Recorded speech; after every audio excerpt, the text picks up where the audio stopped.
the other side.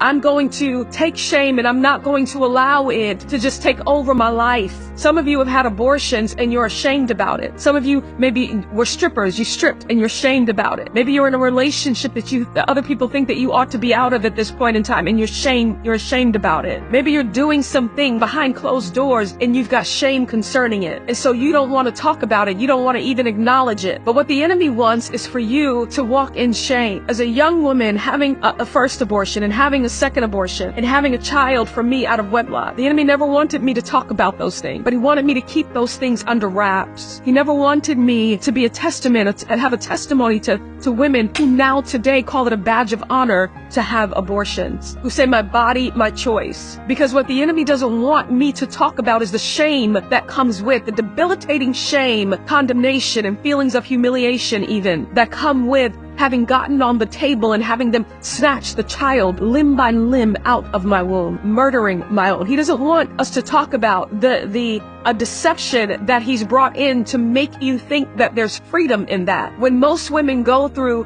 seasons and bouts of depression and even suicidal thoughts after abortion, and there are spirits of murder, spirits of suicide that attach themselves onto the womb of a woman when she has abortion. And so after you've had an abortion or you've had a second even, you're unable to carry a child oftentimes. The spirit of murder has made its abode with your womb. And oftentimes women have issues with infertility, issues with the cervix, issues with the ovaries, all sorts of womb issues because of what went on. They thought that it was just a surgical procedure, but it was a spiritual procedure. And the womb, listen to me and hear me clearly, because this isn't, everyone can get this. And the womb became a gaping vacuum where life was sucked out of it. This was a soul where the Spirit of God communed with this soul, communed with this child. And the demonic was allowed to go in and take the sacrifice, which was this child. The sacrifice of blood, which was this child. And the womb then became a graveyard. And we know everything about graveyards, that demonic spirits dwell there. And so every woman, if you are a woman, and this is my testimony,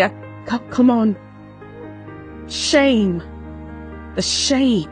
And so then you deal with shame. Then you deal with the spirit of suicide and murder that come and stick along and hang along for the ride. And many women find themselves unable to have children. All sorts of issues, fertility issues, all sorts of womb issues, where now we've got to war and fight and bind and rebuke. But victory is on the other side.